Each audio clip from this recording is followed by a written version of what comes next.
मंडळी, केवळ आणि केवळ संशयामुळे कशाप्रकारे संसार उद्ध्वस्त होतो, याची सत्य घटना आज मी तुम्हाला सांगणार आहे.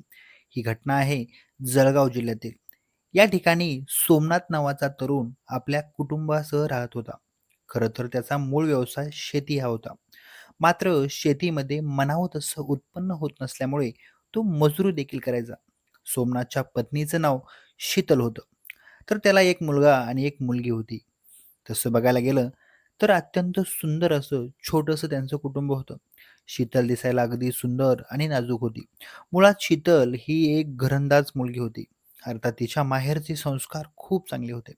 शीतलचं लग्न सोमनाथ सोबत झाल्यानंतर सुरुवातीच्या काही काळात सोमनाथने शीतलला चांगली वागणूक दिली. संसाराचा गाडा अगदी व्यवस्थितरित्या चालू होता. अगदी राजा राणीचा संसार म्हणावा तसा. इतक्या छान संसाराला कुणाची नजर लागायला नको. मात्र कोणास ठाऊक सोमनाथच्या मनात मात्र शीतलबद्दल संशय निर्माण झाला होता. तो शीतलवर वारंवार संशय घेत असत. मात्र सोमनाथ चांगल्या प्रकारे संसार हाकल, चांगली वागणूक देईल या आशेवर शीतल मात्र संसार करत राहिली. तर इकडे मात्र सोमनाथचा संशय वाढतच जात होता. सोमनाथ कामावरून आला की शीतलवर राग काढत असे. कधी-कधी तिला मारहाण देखील करायचा. मंडळी, हे आता रोजचं झालं होतं. म्हणतात ना, रोज मरे त्याला कोण रडे. अगदी तसंच. इकडे मात्र शीतलच्या अडचणीत वाढ होत होती. तसे तिच्या घरच्यांचा तिला आधार होता. मात्र घरची मंडळी किती दिवस साथ देणार? अनेक वेळा शीतलच्या घरच्यांनी सोमनाथला समजावून सांगितलं होतं. मात्र सोमनाथ केवळ वेळ मारून नेत असत. त्याच्यामध्ये काहीही बदल होत नव्हता.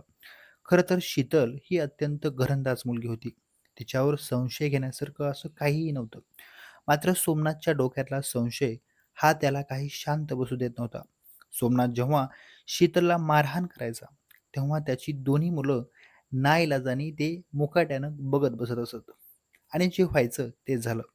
26 मार्च रोजी नेहमीप्रमाणे सोमनाथने त्याची पत्नी शीतलसोबत वाद घालायला सुरुवात केली. सुरुवातीला अगदी लहान वाटणारा हा वाद अगदी टोकाला जाईल असं कोणाला वाटलं नव्हतं. आणि त्या दिवशी शीतलचा 10 वर्षाचा मुलगा सिद्धू यांनी गावात राहणाऱ्या त्याच्या मामाच्या घरी धाव घेतली. अगदी सकाळी सकाळी सिद्धू मामाच्या घराचे दार जोरजोराने ठोठावत होता. सिद्धूच्या मामाने अगदी डोळे चुळत चुळत दरवाजा उघडला. त्यावेळी त्याचा भाचा अर्थात सिद्धू घाबरलेल्या अवस्थेत त्याला बघायला मिळाला. त्याच्या मनगटाजवळ गंभीर जखम झाली होती. त्या जखमेतून रक्त देखील निघत होतं. घाबरलेल्या सिद्धूने घडलेली सर्व हकीकत मामाला सांगितली. मामाने अगदी तात्काळ सोमनाथच्या घराकडे धाव घेतली आणि बघतो तर काय, शीतलच्या तोंडावर कुऱ्हाड लागली असून त्यामुळे शीतल रक्ताच्या थारोळ्यामध्ये बेशुद्ध पडली होती. अत्यंत जखमी अवस्थेमध्ये शीतलला शासकीय हॉस्पिटलमध्ये त्या ठिकाणी दाखल करण्यात आलं.